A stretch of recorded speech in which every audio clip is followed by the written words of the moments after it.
Olá, meus amigos, minha cordial saudação a você. Obrigado por estar conosco. Estudo da lição número 10, finalização, sexta-feira, dia 4/12. E quando falamos em sexta-feira, nós geralmente costumamos fazer um resumo para que nós possamos, assim, verificar se aprendemos ou como aprendemos a lição dessa semana. A lição dessa semana, algumas pessoas dizem, é um pouco chatinha, né? Porque falar sobre arte, ciência, o que tem isso a ver com a minha vida espiritual? Por que a gente está estudando isso? Então tem pessoas que questionam isso. Agora, esse estudo, ele se torna assim muito válido, porque dentro da igreja nós temos um conceito assim bíblico sobre quem é Deus, Deus como Criador, mas mesmo dentro da igreja existem algumas pessoas que ainda não entendem totalmente essa questão assim do que existe de teoria tentando solapar a fé das pessoas. As pessoas que são bem assim, são bem cultas e vivem assim em outra esfera de conhecimento, então essas pessoas são assim mais atacadas nessa questão da arte e da ciência, tá? Os conceitos que nós temos hoje sobre ciência, sobre arte, mostram que o nosso ensino hoje, como igreja, ela tem um padrão bíblico. E que isso acaba sofrendo uma pressão muito grande. Quando se fala da versão bíblica das origens, por exemplo, a origem do mundo, a origem das espécies, por exemplo, a criação de Adão, dos animais, das plantas. Isso hoje é questionado pela ciência, que a Bíblia diz que nós temos que ter muito cuidado com esses ventos de doutrina que existem por aí. Então, por isso que a lição dessa número 10, ela tem assim o seu peso, assim tem assim, eu diria, a sua importância para que nós possamos fundamentar a nossa fé. Nos anos 90, por exemplo, a gente ter uma ideia sobre o conceito de arte e ciência. Ciência, sabemos, ciência estuda os fatos relacionados com a história, com as coisas que assim aconteceram e com os eventos. A ciência tenta provar muitas coisas, como, por exemplo, a origem da vida, como, por exemplo, a pessoa quando morre, para onde vai. A ciência tenta provar, por exemplo, sobre as eras que esse mundo passou, era glacial, a era, por exemplo, do gelo, a era, por exemplo, do bronze, da pedra polida. Então, tudo isso a ciência tenta explicar.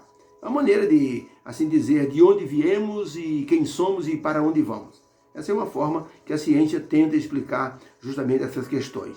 E a questão da arte é mostrada como a arte é uma ferramenta que ela interage com todas as matérias e com todos os conhecimentos tentando explicar. Por exemplo, nos Estados Unidos, na década de 90, foi feita ali uma experiência que alunos que durante 10 anos receberam, por exemplo, a matéria da arte, todos eles assim foram muito bem em seus currículos, em suas provas. Lá tem, por exemplo, o chamado SAT, que é parecido com o Enem daqui do Brasil, tá? E neste SAT, nessas provas, foi mostrado que os alunos que tiveram assim participação da matéria artes dentro do currículo, eles foram muito bem, eles tiveram facilidade de aprender, que é chamado de cognição.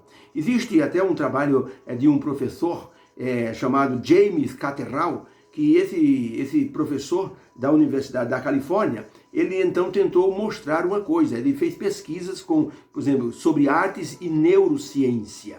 E os seus estudos comprovaram que as artes desenvolveram a parte cognitiva dos alunos, fazendo com que eles aprendessem um pouco mais ou tivessem, assim, muitas boas aplicações em várias áreas do conhecimento. Segundo as pesquisas desse professor James Catterall, o estudo da arte desenvolve a capacidade do indivíduo de raciocinar, de imaginar coisas, de interpretar de forma melhor textos e situações, e melhora o interrelacionamento de diferentes matérias e aumenta a qualidade de organização mental.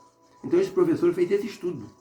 Ou seja, colocou dentro das matérias, por exemplo, matérias exatas, vamos dizer, engenharia, matemática.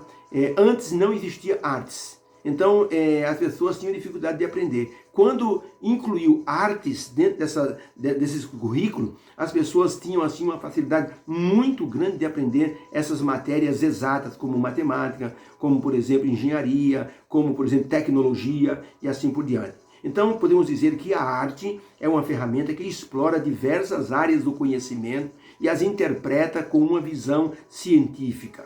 A arte está muito ligada ao nosso dia a dia, muito mais do que nós imaginamos. Por isso que a lição vem focando artes e ciências. Tá? Os críticos, por exemplo, consideram fundamental que a arte tenha espaço nas chamadas ciências exatas. A conclusão é esta: o pensamento e as ações da arte abrem novos horizontes para as pessoas. E as pessoas conseguem enxergar melhor até um fato científico. Então, por isso que conjuga arte com ciência. É por isso que existe uma pressão hoje da igreja colocar dentro dos currículos escolares, nas nossas escolas, a questão da arte e da ciência voltada para aquilo que o mundo ensina. Que o mundo ensina o evolucionismo. Só que a arte cristã, ou a educação cristã, melhor dizendo, ensina que o mundo foi criado por Deus. Então, existe essa briga hoje entre a arte ou as artes, a ciência chamada hoje de falsa ciência pela igreja e a ciência verdadeira, que comprova aquilo que a Bíblia diz. Tá? A verdadeira ciência, ela comprova o relato bíblico como consistente e digno de crença. Ao passo que a outra ciência, chamada como falsa ciência, tenta manipular suas teorias para comprovar aquilo que eles dizem que é verdade, de maneira que as pessoas possam acreditar.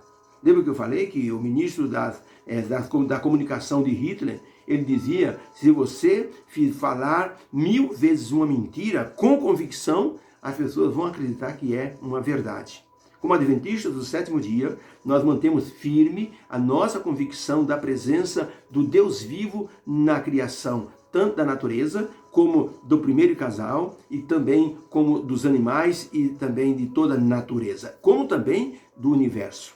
Isso está implícito dentro do tema da criação. Toda a Bíblia enaltece a pessoa de Deus como Criador, sugerindo que todos adorem o Criador na beleza da sua santidade. As artes, elas colocam como preferência ou como enaltecida a pessoa humana. As artes fazem isso. A educação cristã faz o seguinte: enaltece a pessoa de Deus. Entendeu qual é a diferença? Por isso que é importante que nós vejamos artes. Às vezes o nosso dia a dia está tão envolvido por artes que nós não percebemos. Por exemplo, a arte ela é colocada dentro, por exemplo, daquilo que nós vemos na televisão. A arte é colocada dentro de um vídeo que nós recebemos aí pelo WhatsApp. E a gente acaba assistindo aquilo, e aquilo vem muitas vezes de forma diferenciada, que nós acabamos aceitando aquelas coisas. Por exemplo, um filme que você, por exemplo, está assistindo e que a arte, por exemplo, ela está ali envolvida na questão daquele filme. O que é o escritor da história, o que o cineasta, o diretor do filme vai fazer? A pessoa, por exemplo, está assistindo um filme, como por exemplo o filme O Mistério da Libélula, por exemplo, com o Kevin Costner. O que acontecia? A mulher dele havia falecido dentro de um ônibus que caiu dentro de um rio. E ele tinha essas visões, que a mulher havia falecido. Então, ele dizia o seguinte: a mulher não havia morrido realmente. Ela tinha passado para um outro plano astral, cósmico. Olha, a pessoa está assistindo o filme, está vendo aquilo interessante. De repente, começa isso a aparecer. A pessoa acha simpática essa ideia. Puxa, o camarada estava sofrendo, mas olha que beleza, ele conseguiu se encontrar com ela em outro plano, num sonho e assim por diante. Percebeu como a arte ou as artes conseguem manipular, por exemplo, a situação, fazendo com que nós creiamos aquilo que a Bíblia não recomenda. Percebeu? Certa vez o menino estava aprendendo ali a tabuada de multiplicação com sua mãe, quando de repente o menino parou um pouquinho e disse: mamãe, é verdade que Deus fez o mundo? A mãe disse: sim, filho, o Papai do Céu fez o mundo. O menino pensou um pouquinho e disse: mãe, do que Deus fez o mundo e todas as coisas? A mãe disse: filho, Deus fez o mundo do amor dele. Ele criou tudo a partir do amor. Sabe, essa foi uma boa resposta de uma mãe que tinha uma crença fundamentada na criação. uma mãe que tinha o reconhecimento de que Deus é o genuíno e o principal criador de todo o nosso mundo e da nossa origem. E logicamente, falando isso, nós podemos dizer que Deus ele é o criador do plano da redenção. Deus é o nosso grande benfeitor. É o criador e o nosso grande benfeitor. Ellen White está descrito isso no livro Meditações Matinais de 1992, na página 51. Meditação Matinal, 1992, página 51. Ellen White escreveu o seguinte: o dever de adorar a Deus se baseia no fato de que Ele é o Criador e que a Ele todos os outros seres devem a existência. E onde quer que se apresente na Bíblia este fato, seu direito à reverência e adoração é totalmente assim real. Acima dos deuses dos pagãos, enumeram-se as provas do seu poder criador. Então, onde na Bíblia está descrito que Deus é o Criador, então somam-se as evidências de que Deus merece a nossa adoração. O senhor Samuel era um homem, um artista, cientista, que estava num navio chamado Sully, viajando da Europa para os Estados Unidos, no ano de 1832. Ele era um homem que se interessava muito por ciência. E um dia, ao estar na mesa de jantar dentro do navio, ele ouviu dizer que agora, por causa de Thomas Edison, era possível transmitir energia através de um fio. Aquele homem, o senhor Samuel, ficou ali pensando e disse: é possível transmitir energia por meio de um fio elétrico? Uma ideia surgiu na cabeça dele. E se eu conseguir emitir sinais de mensagem pelo fio elétrico? E se eu conseguir mandar uma voz através de um impulso elétrico?